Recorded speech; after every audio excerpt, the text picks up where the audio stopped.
Tiada satu pun dapat ku andalkan, semua karena cintamu. Ini hidupku, pimpin jalanku, Yesus pegang erat tanganku. Ku tak dapat hidup di luar kasih-Mu, Bapa. Jangan tinggalkan aku, Engkau alasan selama ku hidup.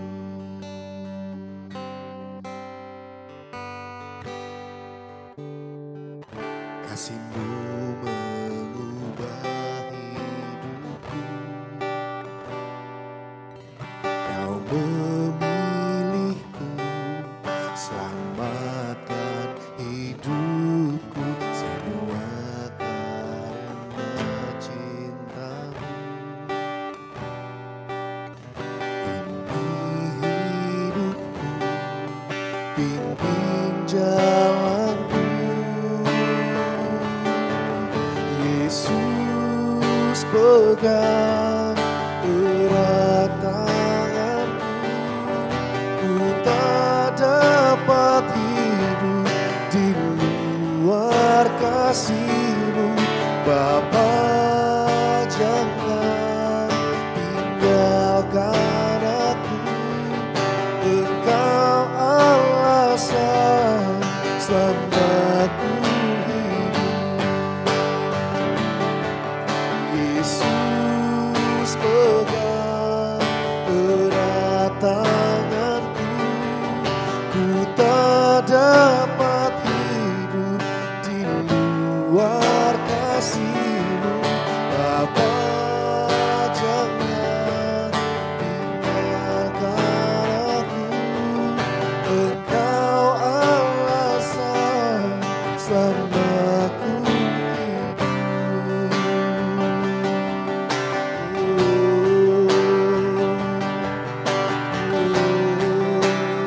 Ku tahu Kau selalu bersamaku.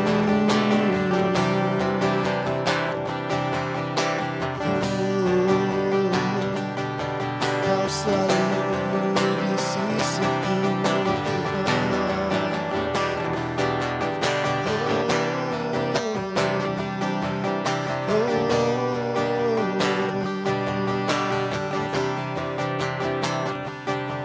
Engkaulah alasanku hidup, Tuhan. Hanya karena-Mu, Yesus, hanya karena anugerah-Mu. Terima kasih, terima kasih, terima kasih, Tuhan. Terus pegang tangan kami, terus pegang hidup kami, Yesus, Tuhan.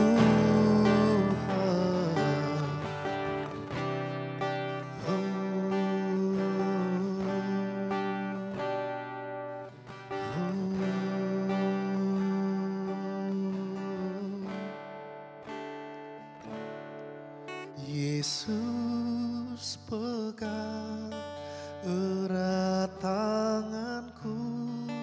Ku tak dapat hidup di luar kasih-Mu, Bapa. Jangan tinggalkan aku, Engkau alasan selama ku hidup.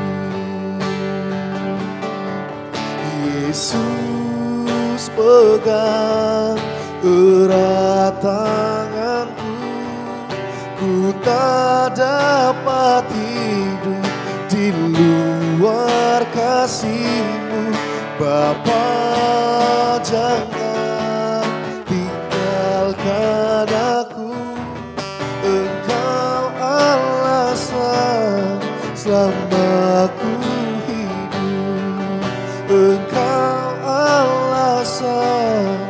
selama ku hidup. Engkau Allah asa selama ku hidup.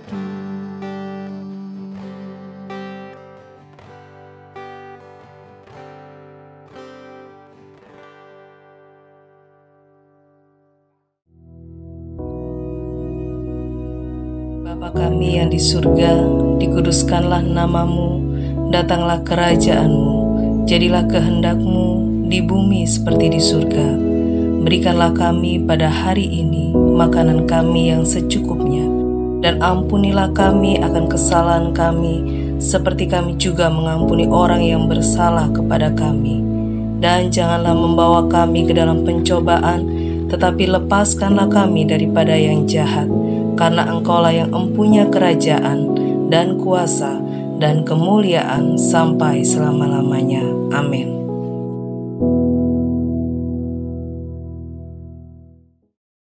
Shalom, selamat pagi, puji nama Tuhan. Berjumpa kembali di GAB TV Early Morning Devotion.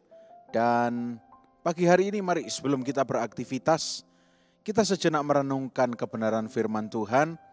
Dimanapun saudara berada, saya berdoa saudara kita senantiasa mau diisi firman, supaya rohani kita pun terima gizi makanan yang baik, sehingga tidak sampai malnutrisi atau kekurangan gizi. Mari hari ini kita akan sama-sama belajar sebuah kisah dari tokoh Alkitab yang tercatat di Alkitab, dan saya ajak kita buka sama-sama di dalam Yakobus 5 ayat yang ke-17. Yakobus 5 ayat yang ke-17. Firman Tuhan berkata seperti ini, Elia adalah manusia biasa sama seperti kita, dan ia telah bersungguh-sungguh berdoa supaya hujan jangan turun, dan hujan pun tidak turun di bumi selama 3 tahun dan 6 bulan. Nah, dengan jelas ayat firman Tuhan ini bilang kalimat awalnya, Elia adalah manusia biasa, sama seperti kita. Elia bukan manusia super, tapi yang Elia lakukan itu hal yang menyenangkan hati Tuhan. Elia sungguh-sungguh berdoa, garis bawah ini, sungguh-sungguh berdoa. Manusia biasa yang berdoa dengan sungguh-sungguh, doanya itu menggemparkan surga dan dunia, saudara. Kenapa kok bisa menggemparkan? Nanti kita akan lihat apa yang terjadi ketika Elia berdoa. Ketika dia sungguh-sungguh berdoa, maka Tuhan lihat orang ini sungguh-sungguh ya. Elia pun dipakai oleh Tuhan untuk menjadi perpanjangan tangannya untuk menyatakan perkara ajaib di tanah di mana dia hidup pada saat itu. Kalau saudara belajar Alkitab, Elia itu hidup di sekitar abad yang ke-9 sebelum Masehi. Ia hidup di zaman seorang raja yang sangat jahat, raja yang melakukan apa yang jahat di mata Tuhan, yaitu Raja Ahab dan istrinya apalagi, ya. Kalau saudara familiar dengan nama Isabel, wah itu cukup terkenal sebagai ratu yang kejam. Dan juga setelah itu anak dari Raja Ahab juga memerintah, Elia juga masih ada, yaitu Raja Ahazia. Nah, tadi dijelaskan bahwa dalam keadaan yang seperti itu, Elia sungguh-sungguh berdoa. Dan kemudian kalau kita buka 2 Raja-Raja pasal 1, mungkin enggak keburu kalau saya bacakan semua pagi hari ini ya. Tapi saudara catat saja 2 Raja-Raja pasal 1 ayat 1 sampai 6 dan ayat yang ke-8. Ya. Di situ diceritakan bahwa seseorang yang memakai pakaian bulu pada zaman itu identik dianggap sebagai nabi. Ya, seperti Yohanes Pembaptis gitu ya. Pakaian khasnya lah seorang nabi. Dan kalau saudara baca di ayat 9 sampai 15, di situ diceritakan ada 3 kali perwira itu datang dengan 50 anak buahnya untuk menyuruh Elia turun. Untuk apa? Untuk segera menghadap raja. Elia disuruh segera turun dari bukit itu dan disuruh menghadap raja. Nah, kalau saudara baca ayat yang ke-9 sampai 15, kemungkinan besar menurut tafsiran saya, kedatangan antara yang pertama dan kedua, perwira itu datang dengan pongah, setengah memaksa gitu ya, dengan cara yang menghina. Kamu turun gak Elia? Kamu dicari raja loh, turun sekarang, cepat turun. Ya, pertama dan juga kedua kali. Nah, tapi yang ketiga, kalau saudara lihat di ayat yang ke-9 sampai 15, perwira ini berubah. Karena perwira ini melihat ada mujizat yang terjadi. Kenapa kok mujizat bisa terjadi? Karena ada Elia yang sungguh-sungguh berdoa. Kalau saudara baca kisah yang lainnya, ini beda konteks maksud saya. Elia itu sebetulnya bukan pemberani dan berani terhadap Ratu Isabel, enggak. Ada sebuah kisah lain yang menuliskan bahwa ketika Ratu Isabel mengirim tentaranya dan mengatakan bahwa engkau harus segera menangkap Elia, kalau enggak nyawanya akan melayang. Ketika Elia dengar kabar itu, Elia pun juga sebetulnya takut loh. Dia manusia biasa. Apalagi seperti ini, dengan membawa pasukan dipanggil untuk turun. Tapi ia tetap sungguh-sungguh berdoa di dalam kondisi yang tidak memungkinkan. Ia sungguh-sungguh berdoa. Ia benar-benar berdoa. Saudara, kalau saudara juga mengikuti ibadah on-site ataupun secara online, doa 10 hari. Tahun ini saudara, tema besarnya adalah walk in the spirit, berjalan di dalam roh. Nah, kita tidak bisa berjalan di dalam roh kalau kita tidak pernah berdoa, saudara. Elia kalau berjalan dengan apa yang dia lihat, saudara ya. Kalau dia melihat kenyataannya, getar saudara. Gugur mungkin keberaniannya hilang. Karena apa? Itu yang dikirim itu perwira dan tentara lawan Elia seorang diri. Nah mungkin bisa menang secara kasat mata. Tapi Elia tahu kalau Tuhan yang suruh. Kalau Tuhan sudah disenangkan, tidak ada satupun yang bisa menggagalkan rencana Tuhan. Tidak ada satupun yang bisa menjatuhkan Elia. Dan betul terjadi. Kalau saudara nanti baca ayat yang ke-16 sampai ayat yang ke-17. Nah coba kita baca. Kita tadi baca ayat yang ke-17. Sekarang kita lihat lagi ayat yang ke-16. Ya. Yakobus 5 ayat yang ke-16. Karena itu hendaklah kamu saling mengaku dosamu dan saling mendoakan supaya kamu sembuh. Doa orang yang benar bila dengan yakin didoakan sangat besar kuasanya. Nah saudara tidak sadar kan bahwa ayat 17 yang berbicara tentang Elia, ayat 16-nya berbunyi yang seperti ini, berbicara tentang doa orang yang benar. Dan di ayat 17 dicantumkan Elia. Doa orang yang benar bila dengan yakin didoakan sangat besar kuasanya. Bukan orangnya yang sangat besar kuasanya, tapi doa orang yang benar didoakan dengan yakin sangat besar kuasanya. Kok Elia bisa yakin? Saya percaya Elia memilih untuk berjalan di dalam roh. Kalau berjalan dalam daging takut saudara. Firman Tuhan juga mengingatkan jadilah tenang supaya engkau dapat berdoa. Jadi ternyata kita lihat di sini Elia bukan superhero. Tokoh Alkitab yang luar biasa. Tokoh Alkitab yang dahsyat. Bukan Elianya, tapi Tuhannya yang luar biasa. Begitu pula dengan kita. Kita tidak ada bedanya dengan tokoh-tokoh Alkitab yang tercatat di Alkitab. Kita sama-sama manusia. Hanya beda zaman, beda tahun kehidupan. Kita sama. Allahnya sama. Kuasanya masih tetap sama. Tidak berubah. Bahkan sekarang kita lebih punya banyak literatur untuk mempelajari mengenal siapa Allah kita.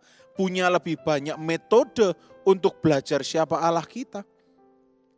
Jangan sampai justru dengan kondisi yang semakin mudah seperti sekarang, kita kalah jauh dengan tokoh-tokoh yang ada di zaman dulu. Elia manusia biasa, saya manusia biasa, engkau saudara-saudari manusia biasa. Tapi yang membuat kita luar biasa, bila kita berjalan di dalam roh, kita berdoa dengan yakin kita hidup benar. Sangat besar kuasanya setiap doa yang kita naikkan itu. Elia tercatat hidup tetap mempertahankan prinsip untuk menyembah Tuhan Allah. Bukan menyembah dewa. Dipaksa oleh raja siapapun, ratu siapapun, dia tidak mau. Dia punya prinsip. Yesus tidak bisa dia tukar dengan hal yang lainnya. Pada saat itu dewa yang sangat diagungkan itu Baal. Disembah oleh orang-orang Kanaan. Tapi Elia tahu dia kenal seseorang yang jauh lebih perkasa, berkuasa, jauh lebih hebat. Dia kenal seseorang yang sudah memberi dia hidup, memelihara dia.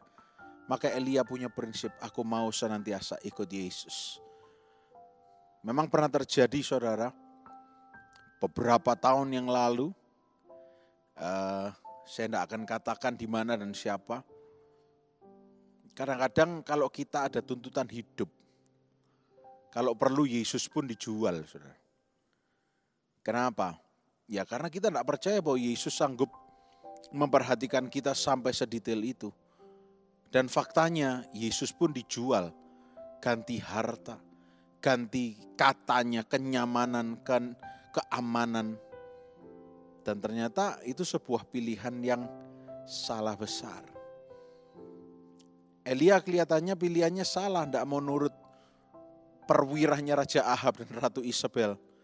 Tapi justru setelah 2 kali ditantang seperti itu, yang ketiga justru perwiranya yang keder karena melihat sesuatu yang terjadi. Apa sih? Apa sih yang sebetulnya terjadi itu? Coba kita lihat lagi ya. 1 Raja-Raja 17. 1 Raja-Raja 17 ayat 1 sampai 9.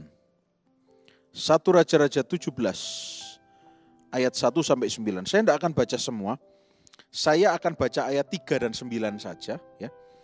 1 Raja-Raja 17 saya baca ayat 3. Di situ dengan jelas di ayat 3 dikatakan, pergilah dari sini, berjalanlah ke timur dan bersembunyilah di tepi sungai Kerit di sebelah timur sungai Yordan. Nah, instruksi dari Tuhan itu selalu jelas. Selalu jelas. Dan Elia lakukan exactly seperti apa yang Tuhan instruksikan. Aneh enggak saudara? Suruh berjalan ke timur, bersembunyi di tepi sungai. Ya aneh juga sih, ngapain? Tapi kalau Tuhan yang suruh, pasti selalu ada rencana yang luar biasa. Pasti selalu ada rancangan yang tidak kita pahami, yang Tuhan sudah siapkan. Kalau saudara baca ayat 4, ayat 5, ayat 6, dikatakan kau bisa minum di sungai itu dan seterusnya. Tapi kita mau lompat ayat yang ke-9. Kita mau lompat ayat yang ke-9. Nah ini Tuhan itu berbicara kepada Elia.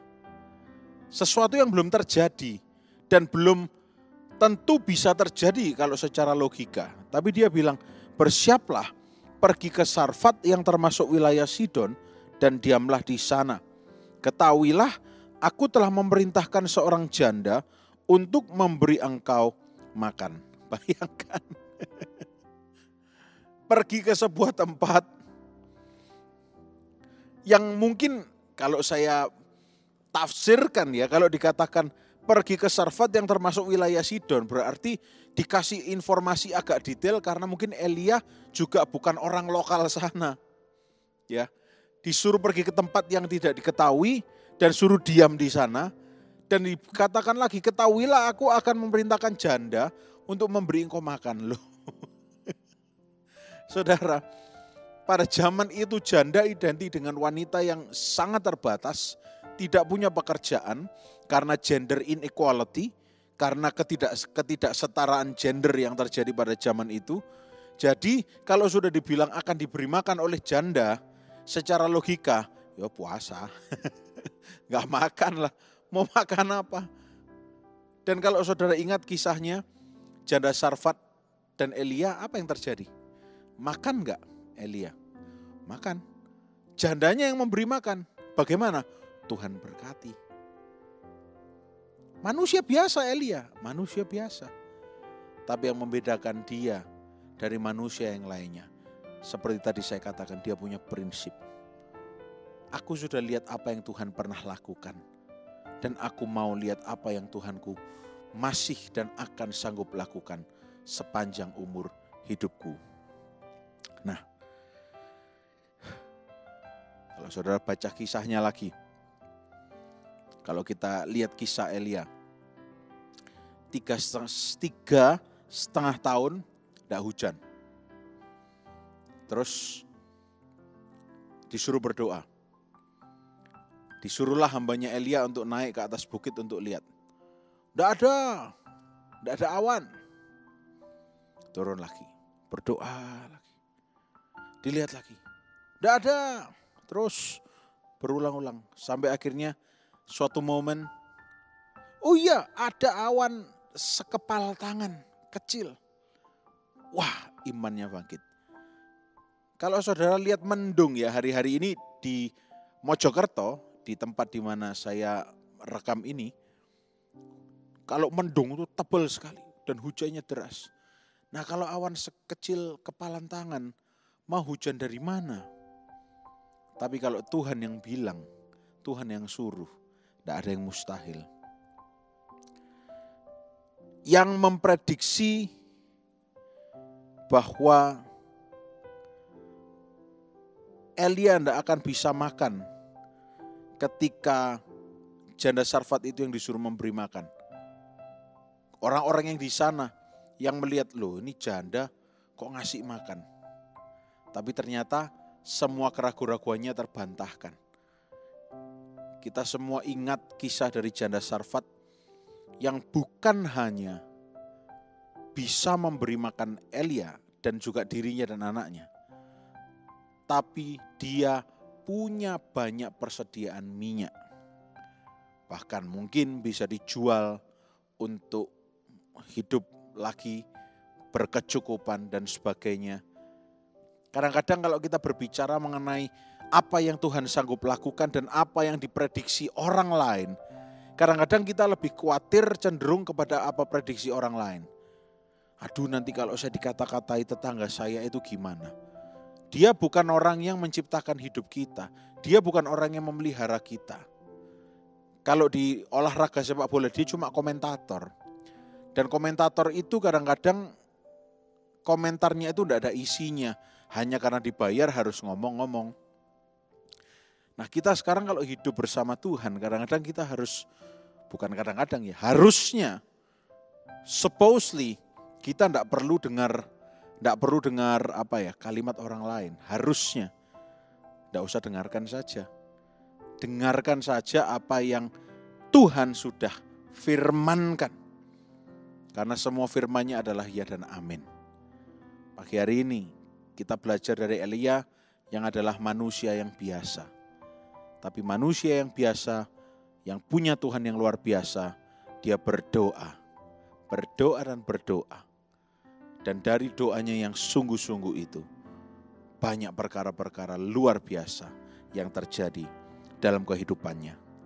Orang biasa yang bersungguh-sungguh melekat, menyenangkan hati Tuhan, hidupnya tidak akan biasa-biasa saja. Dia dipakai Tuhan dan dia melihat perkara-perkara ajaib, mujizat yang Tuhan nyatakan di dalam kehidupannya dan kehidupan orang lain. Tahun ini siap melihat God of Wonders berkarya? Siap melihat El Pele itu mengerjakan perkara-perkara ajaib? Kuncinya satu, seperti Elia, manusia biasa ini.